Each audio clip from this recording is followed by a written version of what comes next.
Oh. Kau gembalaku, ku takkan takut.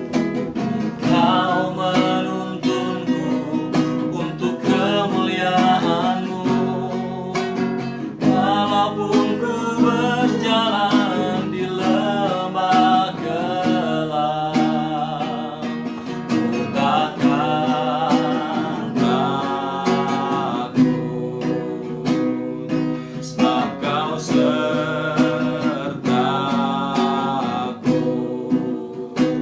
Kau gembalaku, Kau gembalaku, ku takkan takut. Kau menuntunku untuk kemuliaan-Mu. Walaupun ku berjalan di lembah gelap, ku takkan takut. Sebab Kau sertaku, sebab Kau sertaku.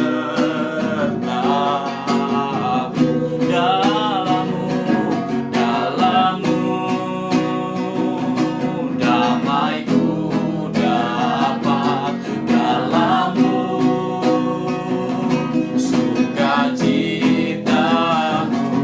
dalam-Mu aku penuh, dalam-Mu Yesusku, dalam-Mu, dalam-Mu damaiku dapat, dalam-Mu sukacitaku, dalam-Mu aku penuh, dalam-Mu Yesusku, dalam-Mu, dalam-Mu Yesusku, dalam-Mu, dalam-Mu Yesusku. Haleluya. Terima kasih Tuhan, segala dahsyat dan luar biasa yang dari Tuhan terus terjadi dalam kehidupan kami. Kami menerima segala yang baik, segala yang luar biasa. Tidak pernah berakhir kasih setia Tuhan di hidup kami. Kami bersyukur Tuhan, Engkau baik, Engkau dahsyat. Kami mau menyambut firman-Mu pagi ini, dan kami bersyukur buat firman-Mu yang terus-menerus terjadi dalam kehidupan kami. Firman-Mu yang terus-menerus bekerja dalam kehidupan kami, membuat kami mengerti dan memahami bagaimana kami harus hidup, bagaimana kami harus bersikap, bagaimana kami harus berpikir, bagaimana kami harus menilai sesuatu. Terima kasih buat firman-Mu seperti air yang membasuh, yang membersihkan, yang menyucikan, yang menguduskan hidup kami, yang memperbaiki setiap tingkah laku kami, yang memperbaiki setiap cara pandang pola pikir kami. Aku berdoa firman Tuhan hari ini memberkati setiap umat Tuhan. Dalam nama Yesus Kristus aku berdoa dan bersyukur. Haleluya. Amin. Salam saudara sekalian. Firman Tuhan yang sangat dahsyat, luar biasa, yang akan mengubah cara pandang, cara berpikirmu, yang akan membuat engkau berubah caramu melihat Tuhan, memandang Tuhan, atau memahami tentang Tuhan. Mari Bapak Ibu Saudara sekalian, kita melihat firman Tuhan dari Kejadian pasal 1 ayat yang ke-31. Kejadian 1 ayat yang 31.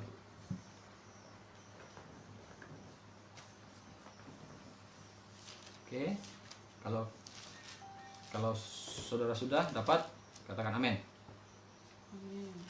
Amin. Ya. Kejadian 1 ayat 31. Baca sama-sama, saudara yang pegang firman Alkitab atau lihat firman Tuhan lewat handphone. Ya, 1, 2, 3. Maka Allah melihat segala yang dijadikannya itu sungguh amat baik. Jadilah petang dan jadilah pagi, itulah hari ke-6. Nah, Bapak Ibu, perhatikan. Allah menciptakan segala sesuatu itu sungguh amat baik. Ya, itu yang pertama. Nah, pertanyaan saya adalah, betapa banyak orang, ya, betapa banyak orang melihat berpikir atau berkata-kata bahwa sakit, penderitaan, permasalahan, problem, pergumulan hidup kita yang kita hadapi itu adalah datang dari Tuhan atau atas seizin Tuhan. Ya, saya berkali-kali menyampaikan hal ini, Bapak Ibu sekalian, bahwa Tuhan tidak pernah mengizinkan segala sesuatu yang buruk terjadi dalam kehidupan saudara. Nanti saudara akan lihat, ya, saya akan tunjukkan ayat-ayat firman Tuhan, atau saudara akan semakin mengerti dengan ilustrasi contoh-contoh yang akan saya sampaikan. Ya, saudara akan orang bertanya, apakah ini dari Tuhan? Atau bahkan orang mempercayai bahwa sakit, penyakit, penderitaan atau COVID-19 ini adalah dari Tuhan. Bahkan orang percaya bahwa perceraian ini, bahwa suatu perceraian dalam rumah tangga adalah dari Tuhan. Sakit kanker, sakit tumor, sakit jantung, kebangkrutan, orang percaya itu berasal daripada Tuhan. Namun saya mau ngajak saudara untuk melihat dari awal penciptaan, Bapak Ibu saudara sekalian, ya. Awal penciptaan di dalam Kejadian 1 ayat 31 sangat jelas mencatat bahwa Allah menciptakan segala sesuatu setelah dia menciptakan sampai di hari ke-6. Ya, terakhir apa yang diciptakan manusia. Firman Tuhan berkata, setelah Allah menciptakan manusia, Tuhan berkata seperti ini, maka Allah melihat segala sesuatu, segala yang dijadikannya itu sungguh amat baik. Jadi begini, jadi ciptaan Allah itu adalah semuanya adalah sesuatu yang baik, dan bahkan dikatakan sungguh amat baik. Ya, amin. Amin. Amin. Nah, jadi Bapak Ibu Saudara sekalian, di dalam di dalam Yeremia pasal 29 ayat 11, kita lihat lagi firman Tuhan, Yeremia 29 ayat 11. Kitab Yeremia 29 ayat yang ke-11. Kalau saudara dapat, bisa katakan amin dan baca sama-sama dengan saya. Sebab aku ini mengetahui rancangan-rancangan apa yang ada padaku. Perhatikan, Tuhan mengetahui rancangan-rancangan apa yang ada pada dirinya. Oke? Perhatikan, ya. Mengenai kamu, demikianlah firman Tuhan, yaitu rancangan damai sejahtera, dan bukan rancangan kecelakaan, untuk memberikan kepadamu hari depanmu yang penuh dengan harapan. Jadi perhatikan Bapak Ibu Saudara sekalian, tadi saya sudah tunjukkan pada saudara, dalam awal penciptaan, Allah hanya menciptakan sesuatu yang sungguh amat baik. Itu siapa? Dirimu, diri saya, saudara dan saya. Hanya ciptaan, ketika dia menyelesaikan ciptaannya itu, ciptaan terakhir adalah manusia, dia katakan sungguh amat baik. Tetapi ciptaan sebelumnya dia katakan baik, dan lalu dia melihat baik. Tetapi ketika dia menyelesaikan ciptaan terakhir, itu manusia, dia katakan sungguh amat baik. Wow. Yeremia pasal 29, ya, Nabi Yeremia berkata tentang apa yang Tuhan katakan, sampaikan kepada dirinya, bahwa sebab aku ini, kata Tuhan, mengetahui rancangan-rancangan apa yang ada padaku, pada Tuhan, mengenai kamu, hidupmu, kamu, semua kita. Amin. Demikian firman Tuhan, yaitu rancangan damai sejahtera. Jadi rencana Tuhan dalam kehidupan kita semata-mata hanyalah rancangan damai sejahtera, rancangan kebaikan, dan bukan rancangan kecelakaan, bukan rancangan kebangkrutan, bukan rancangan sakit penyakit, bukan rancangan perceraian, bukan rancangan aborsi, bukan rancangan kecelakaan, bukan rancangan maut. Apalagi? Bukan rancangan kegagalan. Bukan. Amin. Dan rancangannya itu hanya semata-mata untuk memberikan kepadamu hari depanmu yang penuh dengan harapan. Wow. Amin. Ya. Bapak Ibu, begini. Teologi Kristen saat ini, Bapak Ibu, ya, dewasa ini, ketika dihadapkan pada keadaan yang mengubah hidup, ya, adalah bahwa seringkali teologinya mengatakan seperti ini. Tuhan mengizinkan sesuatu. Tuhan mengizinkannya. Ini terjadi atas seizin Tuhan. Ya. Atas seizin Tuhan. orang mengatakan, ya kan, COVID-19 ini karena seizin Tuhan. Ya, orang mengatakan seperti itu. Dan dalam segala hal ada tujuan Tuhan. Orang sering mengatakan seperti itu. Nah, sayangnya semua ini Bapak Ibu tidak benar dan telah membuat tubuh Kristus lumpuh. Ya. Salah menggambarkan tentang Tuhan kepada orang lain. Dan apa yang terjadi? Ya. Sehingga apa yang terjadi? Orang Kristen tidak sadar, mereka bekerja sama secara tidak langsung, mereka bekerja sama dengan pekerjaan musuh. Siapa? Setan, iblis. Nah, Bapak Ibu, hari ini kita mendengar bahwa seringkali Tuhan mengatakan, orang mengatakan Tuhan mengizinkan virus corona untuk menyerang dunia karena alasan yang misterius. Misalnya, beberapa mengatakan bahwa virus itu dimaksudkan untuk membawa apa? Membawa manusia pada pertobatan. Nah, ini menimbulkan pertanyaan Bapak Ibu Saudara, mengapa dikatakan bahwa Yesus mengirim, ya, menimbulkan pertanyaan, mengapa Tuhan dikatakan bahwa Tuhan Yesus mengirim gereja ke dunia dengan kabar baik? Ya. Mengapa tidak dikatakan bahwa dia mengirim virus ke dunia ini? Karena apa? Kan kita katakan bahwa apa? Bahwa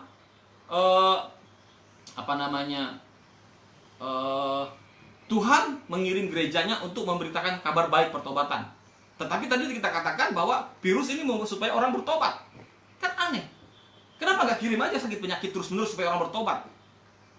Ya kan? Tapi kan Tuhan tidak. Firman Tuhan mengatakan bahwa pergilah jadikanlah semua bangsa muridku.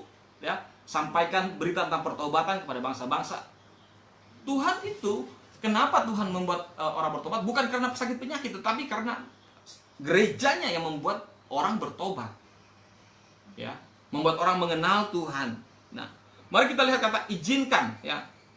Nah, misalnya kita memberikan izin kepada seseorang untuk melakukan sesuatu. Nah, ketika beberapa orang mengatakan bahwa Tuhan mengizinkan virus, ya, mereka mengatakan bahwa Tuhan memberikan izin bagi virus untuk melakukan kerusakan dengan membunuh ribuan di seluruh dunia. Tuhan telah menjadi pelaku utama, ya, atau aksesoris utama untuk melakukan pembunuhan massal. Nah, kan, well, man, gimana bisa Bapak Ibu Saudara sekalian? Kemudian dia juga sebagai Allah yang menyembuhkan. Satu sisi dia sebagai pelaku utama, sebagai pelaku terornya. Satu sisi juga dia sebagai pahlawannya. Bagaimana mungkin hal itu bisa terjadi? Bapak Ibu, halo? Nah, jika seseorang berada di belakang apa? Kematian puluhan ribu manusia atau ratusan ribu manusia saat ini, ya. Seseorang itu akan dianggap sebagai penjahat yang layak dipenjara atau dihukum mati. Tetapi jika itu adalah Tuhan pelakunya, jadi nggak apa-apa begitu maksudnya. Ya. Tapi Bapak Ibu Saudara sekalian, sebetulnya Tuhan tidak bekerja atas semuanya ini. Apakah Tuhan mengizinkan orang-orang dapat terjadi aborsi? Apakah Tuhan mengizinkan perdagangan seks? Apakah Tuhan mengizinkan penyakit kanker? Apakah Tuhan mengizinkan perbudakan? Apakah Tuhan mengizinkan angin topan? Apakah Tuhan mengizinkan pelecehan anak? Apakah Tuhan mengizinkan terjadinya pelecehan seksual? Apakah Tuhan mengizinkan setiap hal yang mengerikan terjadi dalam dunia ini? Di dalam bumi ini? Jawabannya adalah tidak. Ya. Tuhan tidak pernah mengizinkan itu. Oke? Ingat baik-baik. Ketika Allah membuat, ya, Bapak Ibu Saudara sekalian, dua buah pohon, satunya pohon pengetahuan yang baik, dan satunya pohon kehidupan. Allah tidak pernah mengizinkan mereka untuk menyuruh mereka memakan buah pohon kehidupan yang baik dan yang jahat. Allah mengatakan suruh mereka untuk makan pohon kehidupan, ya, pohon kehidupan. Tuhan tidak pernah menyuruh mereka untuk memakan buah pengetahuan, buah dari pohon pengetahuan yang baik dan yang jahat. Tuhan tidak pernah menyuruhnya. Ya. Tuhan katakan suruh mereka untuk memakan buah pohon kehidupan. Tetapi Tuhan memperingatkan mereka, jika engkau makan buah dari pohon pengetahuan yang baik dan yang jahat, maka engkau akan mati. Tuhan sudah melarang. Artinya apa? Ada larangan Tuhan yang Tuhan berikan kepada manusia. Nah, jadi begini Bapak Ibu Saudara sekalian. Ya. Jadi ada pertanyaan, ada orang bertanya. Terus Kalau Tuhan tidak pernah mengizinkan, bagaimana kalau Tuhan tidak pernah membuat semuanya itu masalah, semua pelanggaran itu bencana itu, sakit penyakit itu, kalau Tuhan tidak pernah membuatnya, ya, terus siapa yang membuatnya? Atau kenapa itu bisa terjadi? Ya, kenapa itu bisa terjadi? Terus ada lagi teman yang bertanya, Bapak Ibu Saudara sekalian, bagaimana dengan kejadian Sodom dan Gomora? Sudah tahu Sodom dan Gomora, di mana Allah telah menghancurkan satu kota, ya. Kemudian bagaimana kejadian dengan air bah Terano, air bah? Tuhan menghanguskan seluruh bumi ini, ya. Ini dia Bapak Ibu. Ini seringkali membuat orang jadi bingung, ya kan? Betul nggak? Membuat orang bingung. Makanya hari ini saya mau jelaskan kepada saudara, ya. Kenapa semua itu terjadi? Tuhan katakan bahwa Tuhan tidak melakukan hal yang jahat. Tuhan tidak mengizinkan hal yang buruk. Tuhan tidak pernah membuat sesuatu hal yang buruk. Tetapi kenapa terjadi Sodom dan Gomora? Kenapa terjadi air bah? Nah, hari ini Bapak Ibu saya mau sampaikan, ya. Yang pertama. Oke, yang pertama. Atau yang ketiga pertanyaannya, ya. Saya kasih aja pertanyaan yang ketiga. Terus, ya, bagaimana dengan Adam? Seharusnya kan Tuhan bisa larang Adam. Seharusnya Tuhan kan bisa mencegah Adam untuk tidak makan buah pengetahuan yang baik dan yang jahat itu. Ya kan? Seharusnya orang bisa bertanya, Tuhan bisa mencegahnya. Kenapa Tuhan membiarkan itu terjadi? Atau sepertinya mengizinkan saja hal itu terjadi. Nah, ini dia, ya. Oke. Bapak Ibu Saudara sekalian. Yang pertama, ya. Adam itu, ya, saya bahas di Adam dulu. Ketika Allah menciptakan manusia, menciptakan Adam, ya. Allah itu menciptakan Adam itu segambar dan serupa dengan Allah. Adam itu diciptakan Allah segambar dan serupa dengan dia. Jadi inilah Adam itu. Nah, diciptakan dengan kesempurnaan, diciptakan dengan perfect, tidak ada kekurangan di dalamnya. Tetapi ada satu hal yang Tuhan ciptakan di dalam yang Tuhan juga letakkan dalam diri manusia, adalah itu namanya free will atau kehendak bebas. Kenapa? Kalau Tuhan tidak menciptakan kehendak bebas ini, Bapak Ibu Saudara sekalian, dalam diri manusia, oke? Maka manusia ini akan menjadi robot. Maka manusia ini akan tidak bisa berkomunikasi dua arah. Karena apa? Karena dia tidak punya kehendak, tidak punya perasaan, dan bagaimana asiknya untuk seseorang bercengkerama, ngobrol dengan orang yang dingin. Coba saudara bayangkan saja, saudara ngobrol dengan orang yang dingin, seperti robot. Apa asiknya? Sedangkan Allah itu kan menciptakan manusia supaya manusia dengan Allah ini berhubungan, ngobrol, bercengkerama. Betul atau tidak? Supaya manusia ini bisa menyampaikan juga apa perasaannya, bisa karena ada roh, jiwa dan tubuh. Di dalam jiwa inilah Tuhan meletakkan kehendak bebas. Supaya jiwa ini bisa mengekspresikan, ya. Karena Tuhan itu adalah Tuhan yang layak disembah dan dipuji. Bagaimana seseorang bisa memuji dan menyembah Tuhan, bagaimana manusia bisa memuji dan menyembah Tuhan kalau dia tidak punya perasaan dalam dirinya? Halo?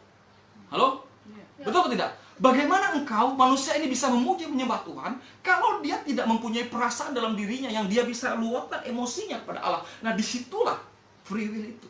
Ya. Perasaan itu yang Tuhan letakkan, suatu keputusan, keinginan dalam diri manusia. Kalau robot bagaimana? Hanya karena perintah, ayo robot, angkat tangan. Ayo robot, puji. Apa asiknya melihat seseorang melakukan sesuatu karena kau menyuruhnya? Tetapi kalau sesuatu yang lahir dari inisiatif seseorang itu, dia katakan, wih, kau keren, kau cantik, luar biasa, Wal. Oh, nah, mantap kau, Wal, cantik, Wal, keren, manis, senyum, mantap. Pasti senang, Bapak Ibu. Ya. Betul apa tidak? Nah, itulah dasar kenapa Allah menciptakan kehendak bebas dalam diri manusia, supaya manusia ini bisa mengekspresikan luapan hatinya, dan itu menyukakan hati Tuhan. Wow, ini pewahyuan rema luar biasa. Itu menyukakan hati Tuhan, Bapak Ibu Tuhan. Tuhan senang itu.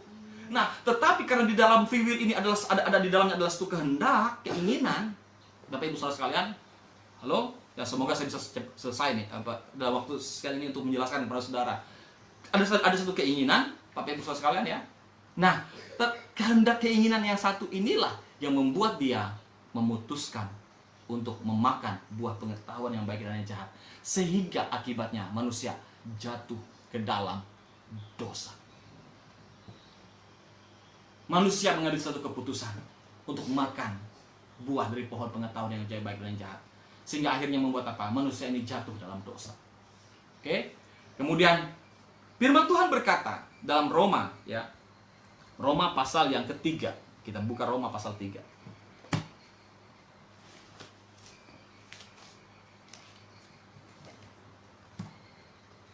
Oke, Roma pasal 3.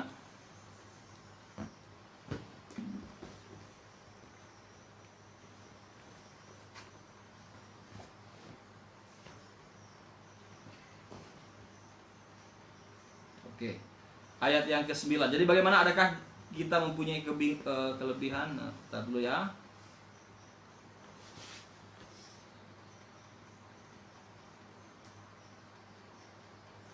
Upah dosa adalah maut. Coba lihat. Sebentar. Coba cari. Upah dosa adalah maut. Roma pasal yang ke-10. Bentar dulu ya. Roma 3 ayat 23. Upah dosa adalah maut ya. Karena semua orang telah berbuat dosa. Oke, ayat yang 23 dulu, tapi coba cari yang upah dosa adalah maut ya. Oke. Yaitu ayat 21, tetapi sekarang tanpa hukum Taurat kebenaran Allah telah dinyatakan seperti yang disaksikan dalam kitab Taurat dan kitab-kitab para nabi. Yaitu kebenaran Allah karena iman dalam Yesus Kristus bagi semua orang yang percaya, sebab tidak ada perbedaan. Ayat 23 perhatikan. Karena semua orang telah berbuat dosa dan telah kehilangan kemuliaan Allah. Ayat 24, dan oleh kasih karunia telah dibenarkan dengan cuma-cuma. Perhatikan, dengan kasih karunia dibenarkan dengan cuma-cuma karena penebusan dalam Kristus Yesus. Ya. Oke. Ya, 6 Roma 6 ayat 23. Ya. Sebab upah dosa ialah maut, tetapi karunia Allah ialah hidup yang kekal dalam Kristus Yesus Tuhan kita. Katakan amin. Amin. Ya. Oke, Bapak Ibu Saudara sekalian. Upah dosa adalah maut. Perhatikan. Upah dosa adalah maut. Ya. Jatuhnya manusia dalam dosa mengakibatkan maut. Betul? Jatuhnya manusia dalam dosa mengakibatkan maut. Ada pilihan manusia tadi, Adam, dia memilih untuk memakan sesuatu yang Tuhan larang. Tuhan tidak pernah untuk menyuruh mereka untuk memakan buah itu, ya. Oke. Nah, jadi Bapak Ibu Saudara sekalian, ya, Bapak Ibu Saudara sekalian, dan mungkin pertanyaan, kenapa Tuhan membuat pohon itu? Seharusnya Tuhan nggak usah buat pohon itu aja, ya kan? Nah, karena apa? Karena ada free will. Tuhan memperhadapkan sesuatu kepada kita, sesuatu yang diperhadapkan supaya seseorang ini memilih. Ada satu kehendak, ya kan? Kalau tidak semuanya baik, kayak pilihan, bagaimana kita bisa menetapkan satu pilihan? Karena seseorang itu perasaan memilih itu, mencintai seseorang, Bapak Ibu, mencintai seseorang itu kan satu pilihan, keputusan. Kan ada perbandingan, ada pilihan lain. Tetapi ketika kita memilih seseorang, maka itulah yang kita cintai. Itu maksudnya, ya. Sama, ada pohon pengetahuan yang baik dan ada pohon kehidupan. Diperhadapkan Tuhan dua pohon ini supaya manusia tadi memilih, ya, memutuskan pilihan hidupnya untuk menyukakan hati Tuhan, menyenangkan hati Tuhan. Nah, oke, kembali, manusia jatuh dalam dosa, ya. Begini. Kalau saudara jalan, naik motor, naik sepeda motor, atau naik sepeda, atau saudara lagi jalan, kesandung, jatuh. Saudara naik motor, keserempet, jatuh. Saudara nabrak, jatuh. Saudara ngerem, tiba-tiba ngerem, terus bannya licin, jatuh. Naik sepeda juga jatuh. Nah, ingat baik-baik. Atau saudara naik tangga, jatuh ke bawah. Ya, jatuh pasti ke bawah, ya. Saudara naik pohon, saudara jatuh. Nah, ingat baik-baik, Bapak Ibu. Ini dia prinsipnya. Ya, ilustrasinya seperti itu. Bahwa setiap kali kita jatuh, apa yang kita rasakan? Sakit. Luka di kaki, luka di tangan, sakit di pinggang, sakit di punggung, dimanapun, di bagian yang mana kita jatuh, kita mengalami sakit. Demikian juga yang terjadi. Nah, kenapa ada masalah penyakit, sakit penyakit, kenapa ada pergumulan hidup, kenapa ada bencana, kenapa ada COVID-19, kenapa ada semua itu, Bapak Ibu Saudara sekalian? Karena akibat jatuhnya manusia dalam dosa. Sakit penyakit ini, masalah ini pergumulan hidup ini, kegagalan ini adalah sakitnya tadi. Rasa sakit yang diakibatkan oleh perbuatan dosa yang dibuat oleh Adam tadi. Oke, paham? Rasa sakit yang diakibatkan oleh seseorang jatuh ke dalam dosa. Nah, Bapak Ibu Saudara sekalian, jadi sadari hari ini kan, jadi kenapa semua itu terjadi? Akibat dosa. Jatuhnya dalam dosa, kejatuhan dalam dosa mengakibatkan sakit. Jatuhnya kita dari motor akibatnya sakit, perih, pedih. Itu Bapak Ibu. Jadi sakit penyakit ini tidak pernah Tuhan ciptakan. Bagaimana mungkin engkau mempercayai sesuatu yang Tuhan tidak pernah ciptakan dan sudah Tuhan selesaikan di kayu salib? Engkau percaya bahwa sakit ini adalah berasal dari Tuhan. Bagaimana mungkin kau bisa mempercayai sesuatu yang Tuhan tidak pernah ciptakan? Betul? Bagaimana mungkin kau mempercayai sesuatu yang sudah Tuhan selesaikan di kayu salib? Sudah selesai. Nah, kembali pertanyaannya tadi yang di awal tadi, bagaimana dengan Nuh terjadi di air bah? Bagaimana dengan Sodom dan Gomora? Begini Bapak Ibu sekalian. Akibat dosa tadi ada hukuman. Akibat dosa tadi ada konsekuensi yang terjadi atas manusia. Ya. Di zaman perjanjian lama, kita harus bisa membedakan, memisahkan antara perjanjian lama dan perjanjian baru. Oke? Ada sesuatu yang terjadi di perjanjian lama, ada sesuatu yang terjadi di perjanjian baru. Nah, di perjanjian lama ini, saudara lihat betul, Allah telah membuat berbagai seperti menghancurkan bumi ini ya dengan air bah, membuat Sodom dan Gomora musnah. Itu kenapa terjadi? Perhatikan Bapak Ibu. Apa yang mendasari Allah untuk melakukan itu? Apa? Ayo, coba pikirkan. Tidak ada lain, dosa. Sodom dan Gomora tidak ada seorang pun. Hanya siapa? Hanya Abraham yang benar pada waktu itu. Ya. Kemudian air bah, hanya Nuh. Semua orang membuat manusia itu, ibaratnya itu Tuhan telah memusnahkan satu generasi yang telah bejat, yang telah bobrok, yang telah hancur, yang telah mentalnya yang kotor, yang najis. Tuhan memusnahkannya. Karena apa? Karena tidak bisa ditegur. Nah, Tuhan telah membuat itu. Betul. Tapi itu kenapa terjadi? Akibat konsekuensi daripada sebuah yang bernama dosa. Dosa membuat semuanya itu terjadi sehingga Tuhan memusnahkan. Nah, kenapa perjanjian baru? Nah, akibat begini Bapak Ibu. Salam ya. Nah, jadi begini, saya semangat sekali nih. Ya. Jadi begini. Jadi Bapak Ibu Saudara sekalian, karena perkara kejadian Sodom dan Gomora dan air bah ini, inilah yang mendasari manusia sekarang berpikir sampai hari ini bahwa semua itu, kalau saya berdosa, saya buat dosa, saya jatuh dalam dosa, saya sakit, ini Tuhan yang bikin. Bukan. Itu konsekuensi daripada jatuhnya kita ke dalam dosa. Sehingga akibatnya sakit.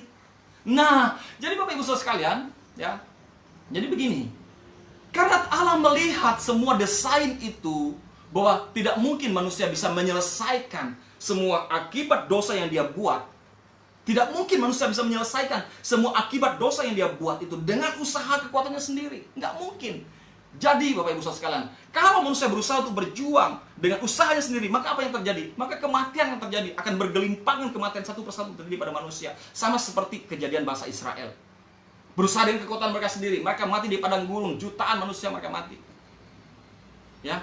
Sehingga akhirnya, makanya Allah memiliki suatu desain rencana yang baru. Bukan rencana baru sih, ya. Ya, satu rencana Allah karena dia menyayangi manusia. Ya, anggap sebagai suatu desain rencana yang baru, ya. Dia desain yang baru. Allah melihat keadaan manusia tidak mungkin tuh bisa diselamatkan dengan usaha dan kekuatannya sendiri. Sehingga akhirnya dia apa? Dia datang. Dia mengutus anaknya yang tunggal itu Yesus Kristus sebagai juru selamat dan penebus dosa manusia. Amen. Jadi Bapak Ibu Saudara sekalian, setelah Yesus Kristus mati di kayu salib, setelah itu Bapak Ibu Saudara sekalian, maka tidak pernah lagi, maka Bapak Ibu Saudara sekalian, Allah itu menghukum manusia. Allah itu tetap adalah Allah yang penuh kasih. Saudara perhatikan, kalau saudara baca dalam kitab Perjanjian Baru, Bapak Ibu Saudara sekalian, ya. Halo? Kematian Yesus Kristus di kayu salib menyelesaikan semua kutuk tadi. Jadi pertanyaannya, apakah kalau kita di dalam Yesus Kristus, apakah kita tidak akan mengalami hukuman? Ya. Jawaban saya, ya. Apakah kita dalam Yesus Kristus, kalau kita hidup bersungguh-sungguh pada Yesus, apakah kita tidak akan hidup dalam sakit penyakit? Seharusnya iya. Apakah tidak ada masalah pergumulan dalam kehidupan? Seharusnya iya. Apakah tidak ada lagi kegagalan? Seharusnya iya. Tapi kenapa terjadi itu? Karena kita masih hidup dalam konsep cara berpikir manusia yang jatuh ke dalam dosa manusia lama. Padahal semua dosa yang kita lakukan sudah diselesaikan Tuhan Yesus Kristus. Tuhan Yesus Kristus di kayu salib dia katakan sudah selesai. Barang siapa yang percaya kepadanya tidak binasa, melainkan beroleh hidup yang kekal. Tidak ada lagi kebinasaan, tidak ada kematian, mati secara rohani, mati secara bisnis, mati segala jasmani, mati segala apapun, kematian, kebinasaan seharusnya tidak terjadi dalam kehidupan kita. Amin, Bapak Ibu Saudara sekalian. Amin. Jadi seharusnya tidak terjadi itu. Karena apa? Karena Tuhan telah menyelesaikannya di kayu salib. Jadi kenapa Bapak Ibu Saudara sekalian? Semua itu terjadi karena semata-mata hanya karena dosa. Tapi kabar baiknya bahwa semua dosa itu sudah diselesaikan di kayu salib.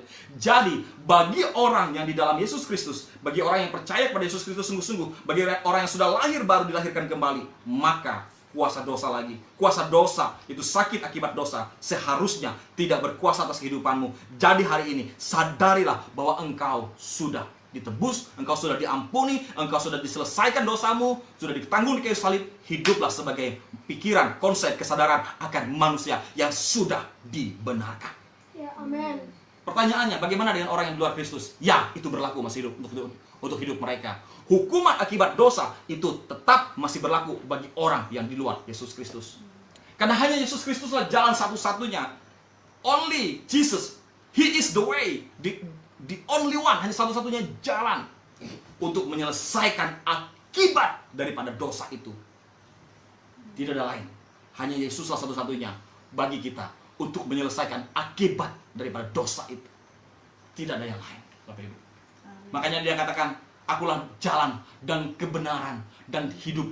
Tidak ada seorang pun datang kepada Bapa. Tidak ada seorang pun diselamatkan. Tidak ada seorang pun masuk kerajaan surga. Tidak ada seorang pun hidup dalam kesehatan. Tidak ada seorang pun hidup dalam kemenangan. Tidak ada seorang pun hidup dalam kemerdekaan. Tidak ada seorang pun hidup dalam kesehatan dan umur panjang. Tidak ada seorang pun hidup dalam kemakmuran dan kesejahteraan, kelimpahan, kalau tidak melalui Yesus. Wow. Mantap Bapak Ibu. Luar biasa. Amin. I love Jesus. Aku mengasihi Yesus. Luar biasa. Apa yang sudah dia lakukan sungguh-sungguh dahsyat, luar biasa Bapak Ibu. Wow. Yes. Perjanjian lama memang tertulis bahwa Allah telah menghukum manusia. Tetapi setelah Yesus Kristus, Allah tahu segala desainnya. Ya, dia membuat satu desain yang baru untuk menyelesaikan semua akibat dampak daripada hukuman dosa ini. Maka dia mengutus Yesus. Karena kalau tidak ada Yesus, maka semua akan terus terjadi.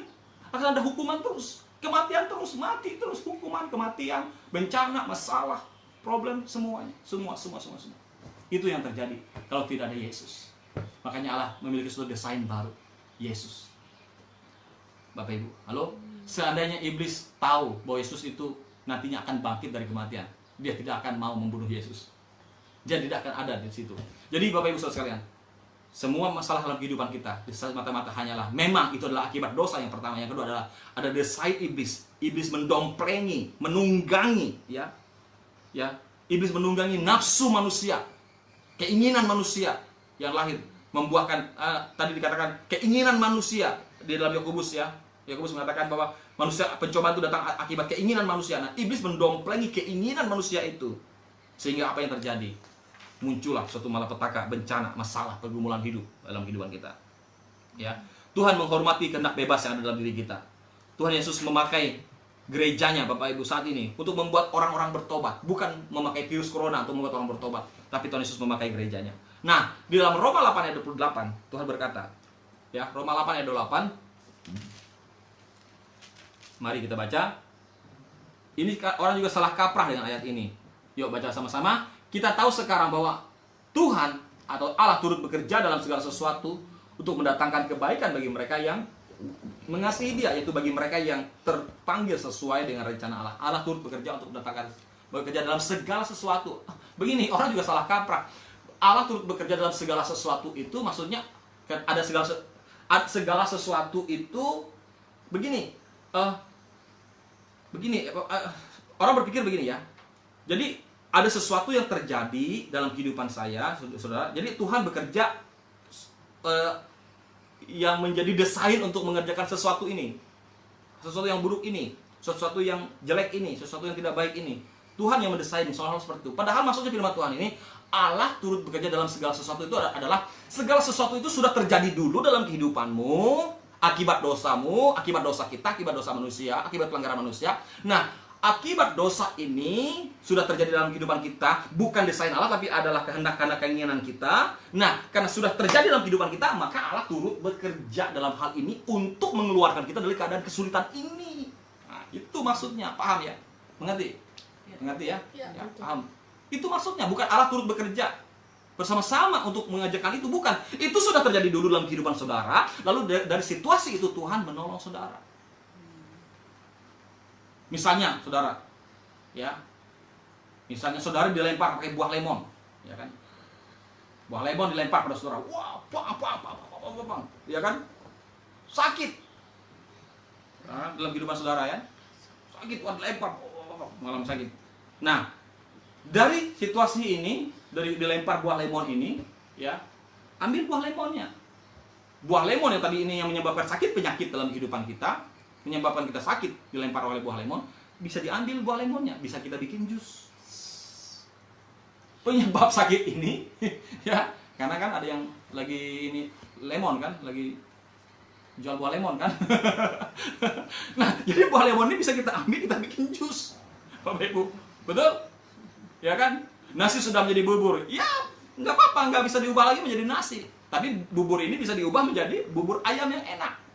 Weh, kasih sambal, kasih apa di situ, kasih ayam, kasih keju, kasih tambah apa, mantap ya.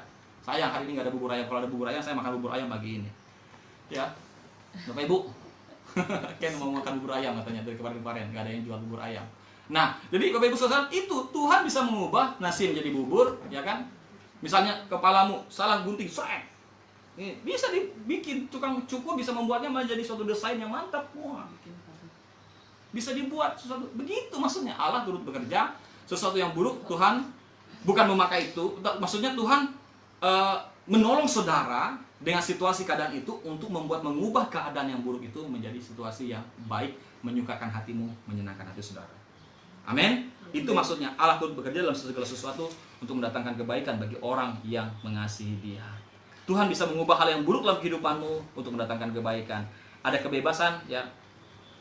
Memang ada kebebasan dari Tuhan berikan bagi kita untuk kita sudah merdeka menang, tetapi ingat baik-baik, tetap ada aturan yang tetap harus kita patuhi dan kita ikuti untuk supaya kita hidup, maksudnya ada aturan dalam kehidupan ini yang memang harus supaya supaya hidup kita lebih tertib, lebih teratur, lebih bijaksana dalam menghadapi segala sesuatu.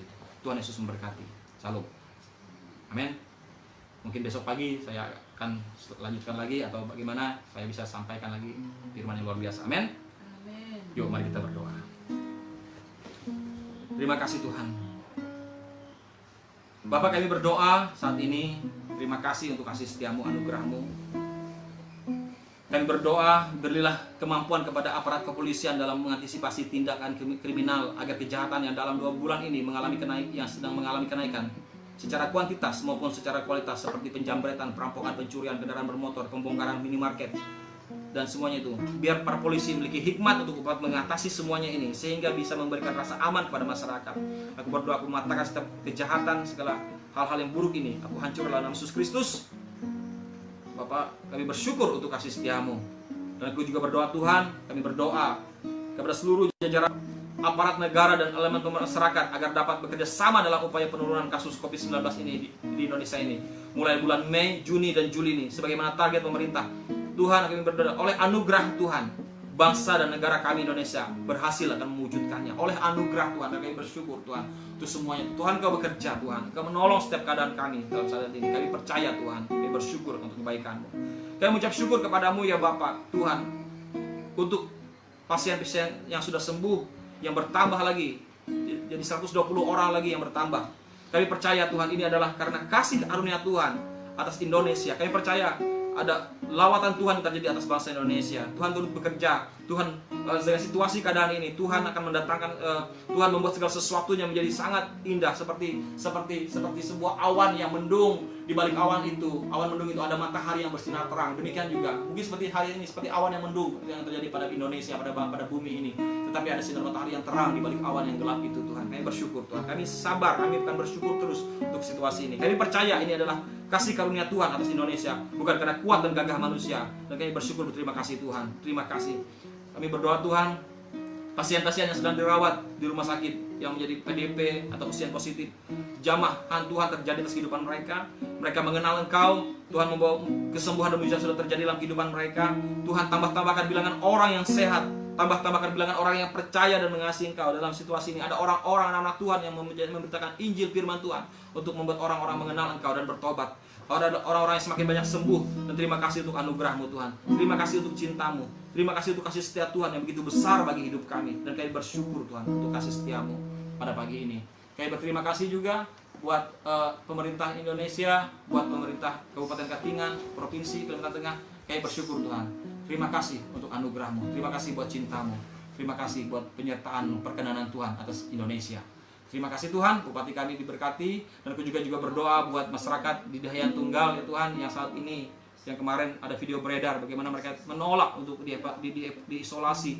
Aku berdoa berikan hikmat pada mereka Tuhan, buat dia mengerti, memahami, buat mereka menyadari akan situasi ini, bahwa ini adalah sesuatu yang berbahaya bagi masyarakat banyak, bagi orang-orang lain Tuhan. Aku berdoa Tuhan dalam nama Yesus Kristus, aku menolak, menghancurkan, mengatakan setiap kebebalan, kekerasan hati dalam nama Yesus Kristus.